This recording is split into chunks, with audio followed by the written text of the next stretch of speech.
So here's something that flew right past almost everyone this week.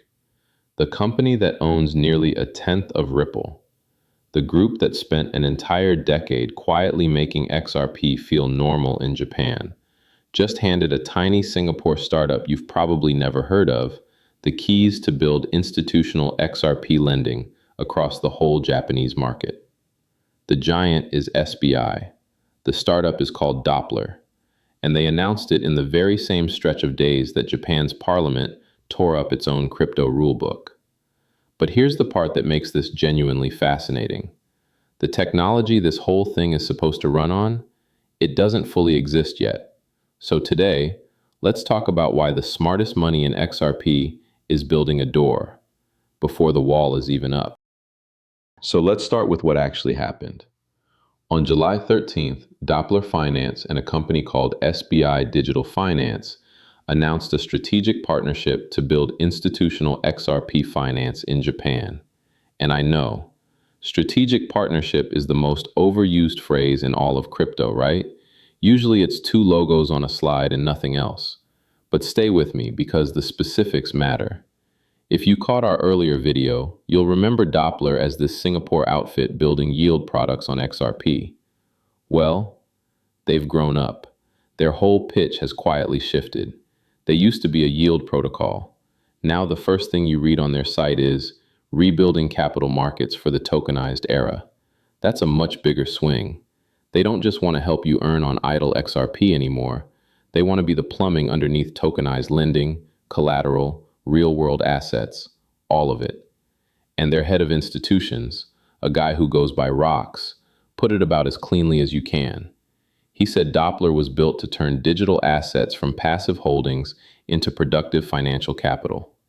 Hold on to that phrase, passive into productive, because that's the whole video in 5 words. And here's a detail almost everyone missed. This isn't even SBI's first handshake with Doppler. There was an earlier memo late last year through a different SBI arm. So this relationship is deepening, not starting.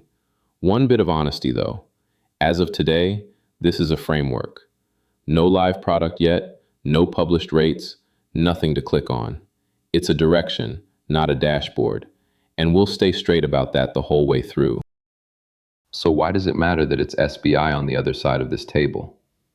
Because this is where a lot of coverage gets lazy. When people hear SBI backs XRP, they picture a company that just bought a big pile of tokens. That's not the story. SBI's relationship with Ripple goes all the way back to 2016, when they set up a joint venture called SBI Ripple Asia, 60% SBI, 40% Ripple. And here's the number that really matters. SBI owns roughly 9% of Ripple, the actual company. That makes them Ripple's single largest outside shareholder. There was even a rumor that SBI was secretly sitting on $10 billion of XRP, and the CEO, Yoshitaka Kitao, killed it himself. He said, look, it's not a giant token stash, it's a 9% equity stake in the business. And I love that, because it tells you SBI is betting on the infrastructure, not day trading the coin. And they've backed it with real rails.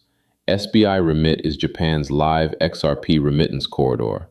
It's been moving money into the Philippines, Vietnam, and Indonesia for years, and it just crossed $15 billion in total volume. Then last month, in June, they switched on Ripple's stablecoin, RLUSD, inside their own exchange, the first regulated foreign stablecoin ever cleared in Japan. And that exchange just passed 2 million accounts. So when SBI puts its name right next to yours in Japan, that is not a gamble anyone should shrug at.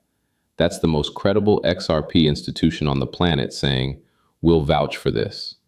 And that is exactly what Doppler just got. All right, so why Japan? Why is everyone so obsessed with this one market? Honestly, the answer is kind of wild. Japan doesn't just like XRP. Japan might be the single most XRP-hungry country on Earth. By one widely cited data set, Japanese exchanges pulled in around $21 billion of XRP in a single year. That's more than 4 times what they put into Bitcoin over the same stretch. And they did it while paying one of the harshest crypto tax regimes in the developed world, where your gains could get taxed as high as 55%. But here's the paradox, and it's the whole reason Doppler and SBI see an opening. All that XRP just sits there. It doesn't earn anything on its own. No native staking, no yield button, nothing. SBI literally hands XRP to its own shareholders as a perk, and it just sits in wallets doing nothing. So you've got the biggest pile of idle XRP anywhere in the world, in a country that clearly wants to use it. Now here's where the timing gets almost cinematic. In the very same week this deal dropped, Japan's parliament moved a sweeping bill to reclassify crypto as proper financial instruments, to slash that brutal 55% tax down to a flat 20, same rate as stocks, and to crack open the door for spot crypto ETFs. Now, to be fair, this isn't overnight. The tax cut phases in over the next couple of years, so today people are technically still under the old rules. But the direction is locked, and Japan's biggest banks are already laying tokenization rails underneath all of it. So the window is opening, and Doppler wants to be standing right in the doorway when it does. Okay, now I have to give you the catch, because if I skip it, this is just a hype video, and that's not what we do here. 2026 was actually a massive year for the XRP Ledger growing up.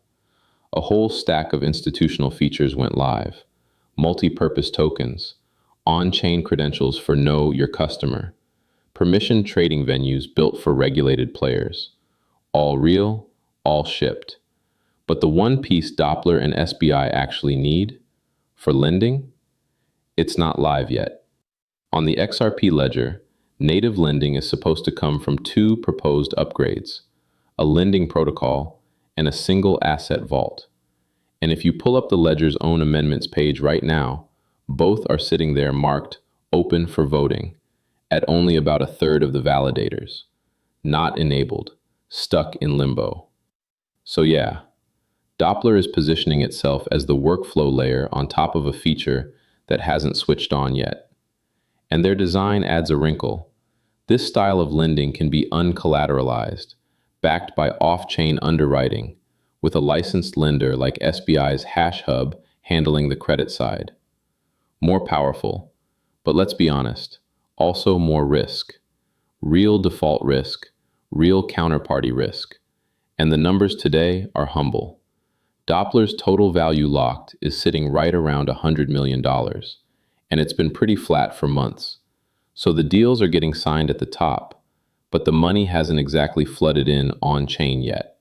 One outside audit, a solid grade, not a perfect one. And I'm telling you all of this because it's the honest picture. This is early. It's a bet. It is not a finished machine. So then why do it now? Why announce a lending business before the lending technology even turns on?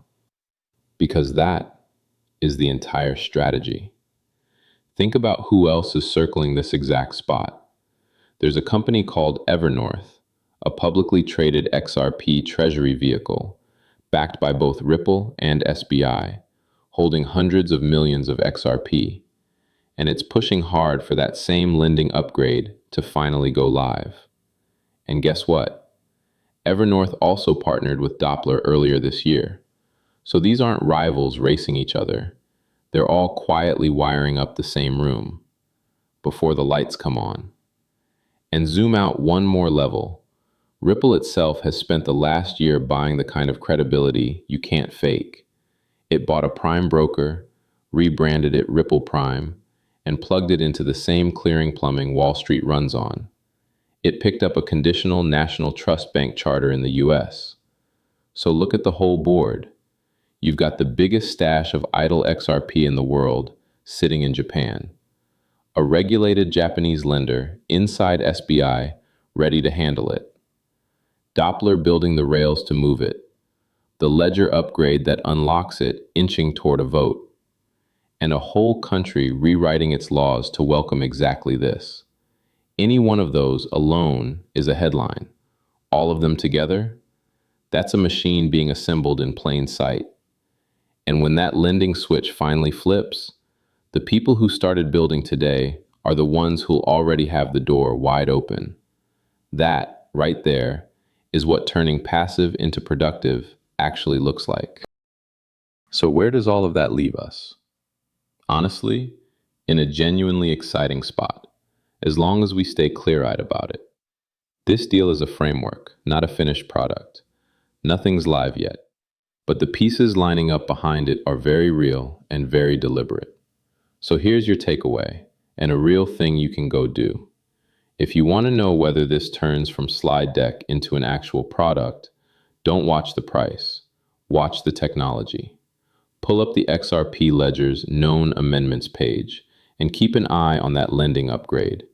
The day it finally switches on, that's the day this framework can become a real business. And one more habit worth building: before you ever trust any yield product from anyone, verify who's actually holding the money and who audited it. Doppler's real edge here is that it's building for a regulated partner, so make them prove it and reward the ones who show their work. And hey, if you got something out of this one and you want more breakdowns like it, no hype, no shilling, just the real picture, do me a quick favor and hit subscribe. It honestly helps more than you think. We're all just trying to understand this space a little better together. So thank you for watching, and I'll catch you in the next one.